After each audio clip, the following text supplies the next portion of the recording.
Oke, jadi mari kita coba bahas lagi mengenai serialnya dari Cheat Kageno aka Shadow Garden. Dan kali ini tuh sendiri tuh mengenai bagian prolog keduanya. Ya, aku buat video kali ini tuh sendiri karena memang kali-kali aja tuh dari kalian tuh ada yang lupa tuh sama ceritanya dari Shadow Garden itu sendiri. Dan sambil nungguin musim keduanya itu rilis nanti di bulan Oktober. Dan langsung saja lah, mari kita coba bahas.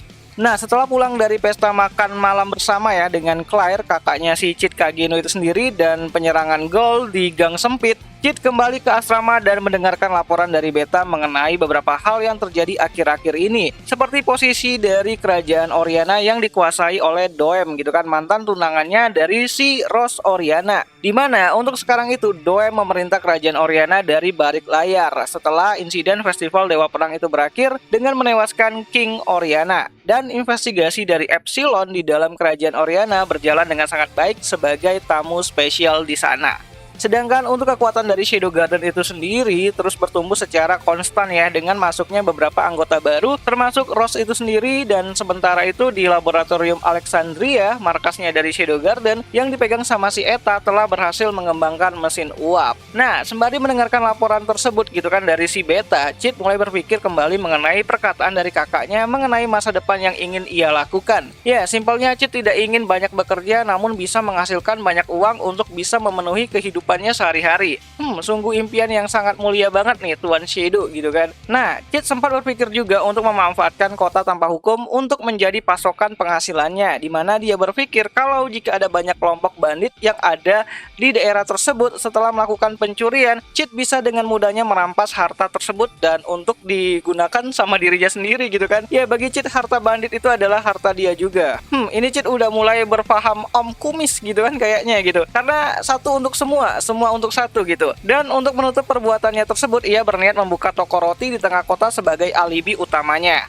Namun sebelum itu terjadi, Cheat juga harus berurusan dengan 3 pilar penguasa yang ada di sana, di mana mau tidak mau harus ada salah satu dari pilar yang harus Cheat singkirkan untuk terus menjaga kestabilan komunitas yang ada di sana. Dan tentu saja sasaran utama Cheat saat ini tuh adalah Ratu Dara, fraksi dari sang leluhur vampir yang akhir-akhir ini tuh sudah kehilangan banyak pengaruhnya di kota tersebut akibat banyaknya pengikut mereka yang dihabisi oleh para petarung hebat yang menjadikan mereka itu ya sebagai bahan buruan gitu kan. Ya, pemburuan vampir sebagai festival rutin di sana itu malah mengurangi populasi dari vampir yang ada di sana. Di sini harga diri dari vampir itu benar-benar nggak ternilai gitu. Namun Cheat juga berpikir untuk menyelamatkan fraksi tersebut karena merasa kasihan ya dengan apa yang sudah mereka alami.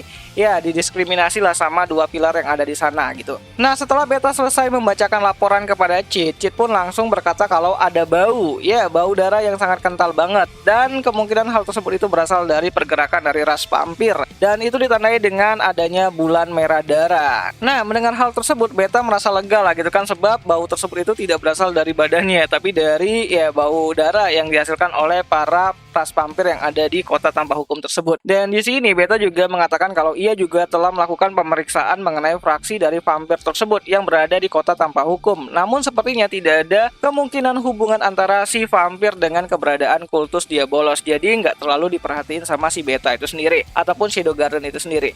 Dan tanpa memperhatikan ucapan dari si Beta, Cheat mengatakan kalau badai akan datang. Ya, badai darah yang akan berlangsung selama periode pemburuan vampir berlangsung nantinya, di mana hal itu sendiri ditandai dengan penampakan bulan darah penuh yang terlihat lebih merah dari biasanya. Dan saat Beta mengatakan kalau bulan merah tersebut itu seperti sesuatu yang sangat legendaris, Cheat pun merasa kegirangan di dalam hatinya ya.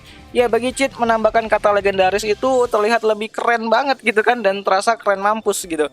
Nah, awalnya Beta berniat untuk mengirimkan beberapa anggota Shadow Garden ke kota tanpa hukum untuk mencegah kerusakan yang akan disebabkan oleh ras vampir tersebut. Namun Cheat berkata bahwa dialah yang akan mengurus semuanya itu sendirian dan bertemu dengan pemimpin ras vampir dan menyelesaikan semuanya. Ya, di sini tuh cuman akal-akalannya si Cheat doang gitu kan, buat dia tuh bisa farming harta rampokan dari para bandit yang ada di sana gitu. Nah, singkat cerita, Cheat dan Beta pun mulai nyantai dengan meminum anggur dan menikmati penampakan bulan darah penuh sepanjang malam. Ya, di sini Cid juga berpikir mengenai apa yang akan ada di sana. Kota terpencil yang tidak memiliki hukum mutlak, sudah seperti alam liar gitu kan, yang membuat siapapun yang kuat di sana bisa menjadi pemimpin. Dan tempat di mana pelarian bagi orang-orang yang kabur dari kerajaan untuk bisa hidup meskipun ekonomi di sana itu sangat kacau banget gitu kan. Banyak orang-orang yang hidup di pinggiran jalan dan infrastrukturnya juga tidak memadai. Benar-benar menggambarkan kota distopia gitu.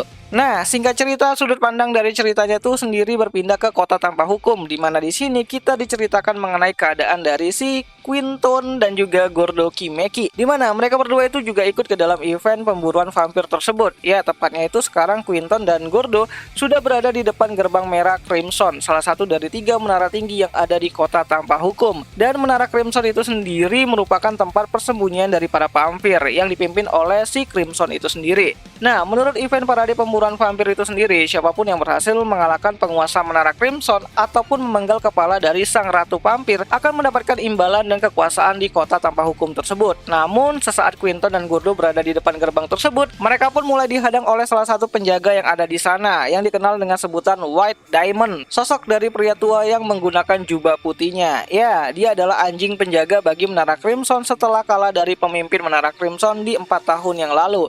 Ia bahkan kehilangan sebagian tubuhnya akibat pertarungan tersebut dan dipaksa untuk menjadi anjing penjaga untuk mereka yang datang mencari sang ratu darah. Nah, Gordo dan Quinton yang sangat yakin dengan kekuatan mereka berdua pun lantas menantang sang White Diamond gitu kan, dimana White Diamond mengatakan kalau hanya orang-orang yang kuat dan para tamu undangan saja yang bisa masuk ke dalam menara. Namun bagi sang penantang lemah seperti Gordo dan Quinton, mereka berdua itu hanya akan menjadi salah satu korban jiwa jika memaksa masuk ke sana.